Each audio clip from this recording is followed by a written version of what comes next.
ओम शांति। आज बाबा ने संगम युग की बहुत महिमा की है। क्या क्या है संगम युग की महिमा? ऐसी कौन सी बातें संगम युग पर ही होती है और फिर सारे कल्प में कभी नहीं होती? वो भी एक बहुत लंबी लिस्ट बन सकती है कि संगम पर ही वो बातें होती है। सबसे बड़ी बात तो यही है कि संगम पर ही भगवान आते हैं। दूसरा, संगम पर ही भगवान आकर राजयोग सिखाते हैं। संगम पर ही बाबा हमें आत्मा समझ मुझे याद करो ये ज्ञान देते हैं, याद की यात्रा सिखाते हैं। क्या क्या होता है और संगम पर, ये भी एक विचार सागर मंथन कर सकते हैं।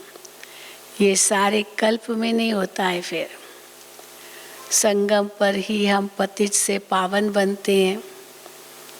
बाकी तो सारा कल्प धीरे धीरे धीरे धीरे नीचे ही उतरते हैं।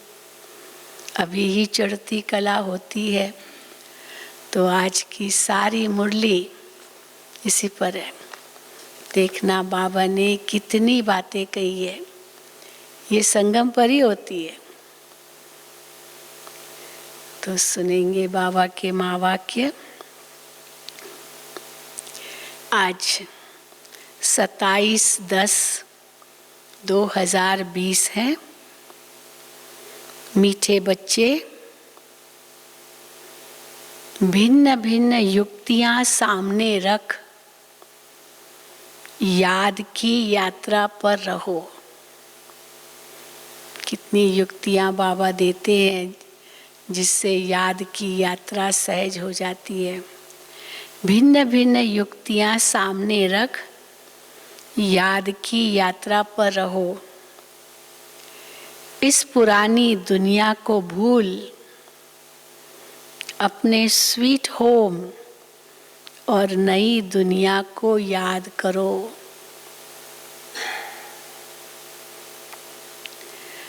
प्रश्न: कौन सी एक्ट, ऐसा कौन सा कर्म, कौन से कर्तव्य, कौन सी एक्ट अथवा पुरुषार्थ अभी ही चलता है? केवल इस संगम युग पर ही चलता है, फिर सारे कल्प में नहीं।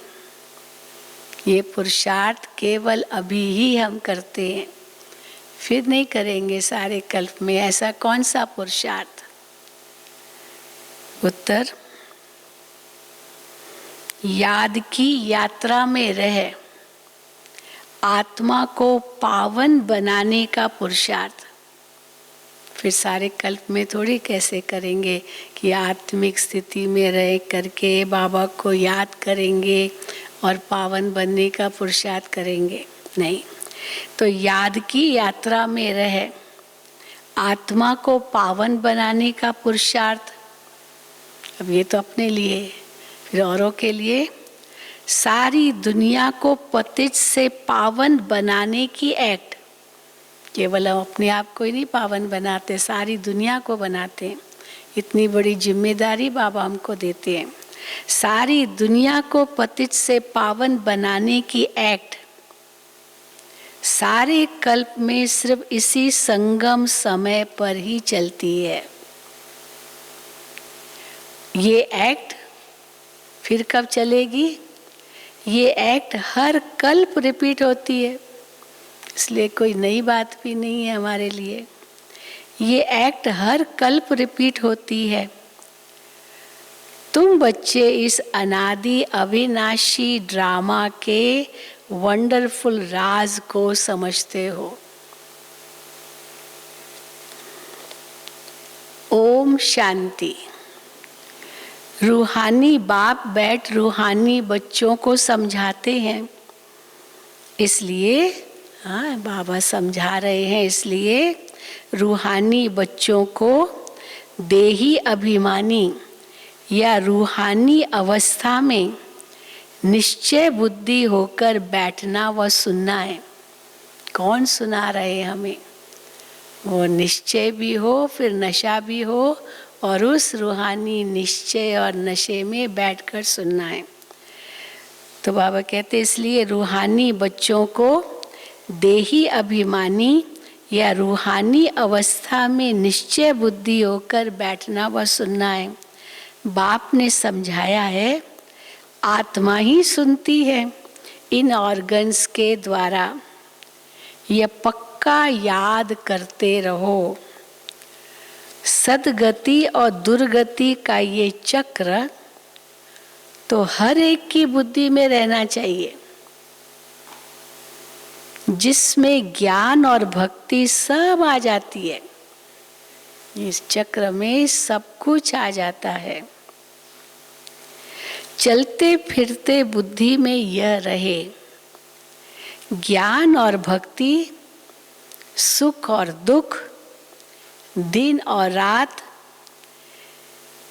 ये खेल कैसे चलता है। हम 84 जन्मों का पाठ बजाते हैं। बाप को याद है तो बच्चों को भी याद में रहने का पुरुषार्थ कराते हैं। शिव बाबा को भी याद है, ब्रह्मा बाबा को भी याद है, तो फिर बाप दादा हमें भी याद इसमें 84 के चक्र को याद करो, बाप को याद करो, तो ब्रह्मा बाबा भी हमें पुरुषार्थ कराते रहते हैं। इसलिए बाबा कहते हैं, बाप को याद है तो बच्चों को भी याद में रहने का पुरुषार्थ कराते हैं। इससे तुम्हारे विकर्म भी विनाश होते हैं और तुम राज्य भी पाते हो। तुम जानते हो अब ये पुरानी दुनिया खलास होनी है। जैसे कोई पुराना मकान होता है और नया बनाते हैं तो अंदर में निश्चय रहता है, नया मकान बन रहा है, बुद्धि तो वहाँ जाती रहती है हर बार, तो निश्चय भी रहता है कि अभी हम नए मकान में जाएंगे। शिवालय का मालिक बनाती है, बहुत वाह वाह निकलेगी, धन आदि सब वो ले आएंगे, वो भी धन ले आएंगे। तुम धन क्या करेंगे?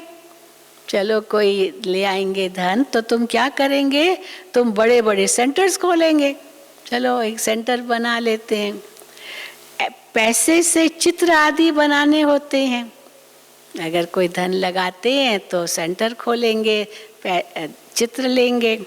मनुष्य देखकर बड़ा वंडर खाएंगे, पहले पहले तो तुमको प्राइज देनी चाहिए, ऐसे कहेंगे। गवर्नमेंट हाउस में भी तुम्हारे चित्र ले जाएंगे, इन पर बहुत आशिक होंगे। दिल में चाहना होनी चाहिए कि मनुष्य को देवता कैसे बनाएं, कैसे सेवा करें आत्माओं की। ये तो जानते हो, जिन्होंने कल्प पहले लिया है वो ही लेंगे। कई बहुत मेहनत भी करते परंतु कोई नहीं निकलते तो कई निराश हो जाते, बाबा हमने इतनी मेहनत की नहीं निकला। तो बाबा कहते कल्प पहले वाले ही निकलेंगे, वो ही लेंगे। इतना धन आदि सब कुछ छोड़ दे, मेहनत है। बाबा ने बताया है, हमारा अपना घर घाट मित्र संबंधी आदि कुछ भी नहीं है, ही नहीं कुछ, सब बाबा का है, हमारा क्या है। तो बाबा को याद करना हमारे लिए तो बहुत सहज है। लेकिन जो इतने धनवान, कितनी मिल्कियत उनके पास, कितने महल माड़ियाँ, दुकान, क्या क्या मोटर गाड़ियाँ, वो कैसे छोड़ सकते हैं।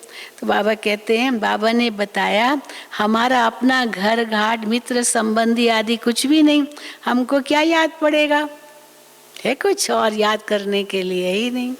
हमको क्या याद पड़ेगा, सिवाय बाप के और तुम बच्चों के कुछ नहीं है।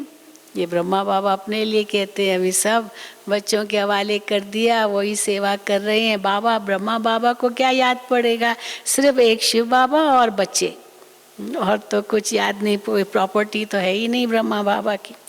तो बाबा कहते हैं सिवाय बाप के और तुम बच्चों के कुछ नहीं, ब्रह्मा बाबा को तो और कुछ याद नहीं, सब कुछ एक्सचेंज कर दिया, बाकी बुद्धि कहाँ जाएगी। बाबा को रथ भी दे दिया। हाँ, वो दिखाते ना वामन अवतार, अभी दो ये तो 3 पैर पृथ्वी, 2 पैर में तो सब कुछ माप लिया, फिर पूछा अभी तीसरा पैर कहाँ रखूं, चलो भाई मेरे सिर पर ही रखो। हाँ, तो मेरे सिर पर रखो तो वो भी उनका हो गया, तो बाकी तो कुछ रहा ही नहीं। राजा बलि के लिए बताते हैं ना, 3 पैर पृथ्वी केवल मांगी और 3 पैर पृथ्वी में सब कुछ ले लिया। तो बाबा कहते हैं बाबा को रथ दिया, जैसे तुम वैसे हम पढ़ रहे हैं। ये ब्रह्मा बाबा कह रहे हैं जैसे तुम पढ़ रहे हो वैसे हम पढ़ रहे हैं, सिर्फ रथ बाबा को लोन पर दिया है। तुम जानते हो हम पुरुषार्थ कर रहे हैं सूर्यवंशी घराने में पहले पहले आने के लिए। ये है ही नर से नारायण बनने की कथा। तीसरा नेत्र आत्मा को मिलता है, शरीर को नहीं, आत्मा को मिलता है तीसरा नेत्र।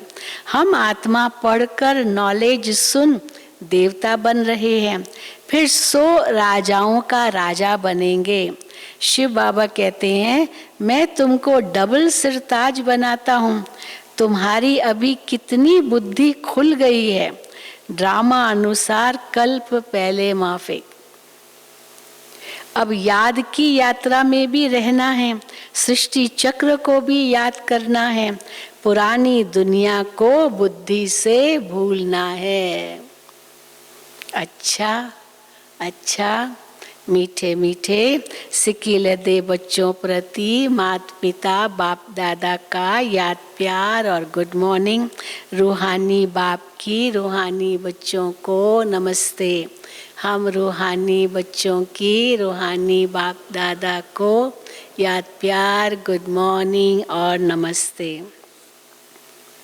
धारणा के लिए मुख्य सार पहला, बुद्धि में रहे अब हमारे लिए नई दुनिया की स्थापना हो रही है। ये दुख की पुरानी दुनिया खत्म हुई की हुई, वो यह दुनिया बिल्कुल पसंद नहीं आनी चाहिए। हाँ, हमारे लिए नई दुनिया की स्थापना हो रही है। ये दुख की पुरानी दुनिया खत्म हुई की हुई, ये दुनिया बिल्कुल पसंद नहीं आनी चाहिए। दूसरा, जैसे बाबा ने अपना सब कुछ एक्सचेंज कर दिया तो बुद्धि कहाँ जाती नहीं, ऐसे फॉलो फादर करना है। दिल में बस यही चाहना रहे कि हम मनुष्य से देवता बनाने की सेवा करें, इस वैशालय को शिवालय बनाएं। वरदान, मुरली के साज द्वारा, मुरली में बांसुरी में साज होता है, तो ये ज्ञान मुरली भी आज साजों से भरी हुई है, राजों से भरी हुई है।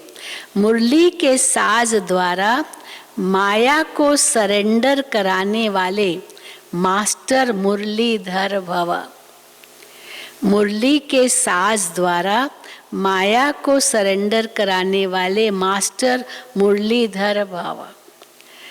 मुरलियाँ तो बहुत सुनी है, अब ऐसे मुरलीधर बनो जो माया मुरली के आगे न्योछावर यानी सरेंडर हो जाए।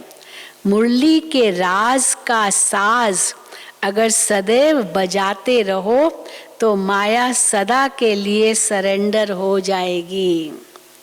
माया का मुख्य स्वरूप कारण के रूप में आता है। माया किस रूप में आती, इस कारण ये कारण कारण कारण बहाने बनाते रहते ना, तो ये माया है।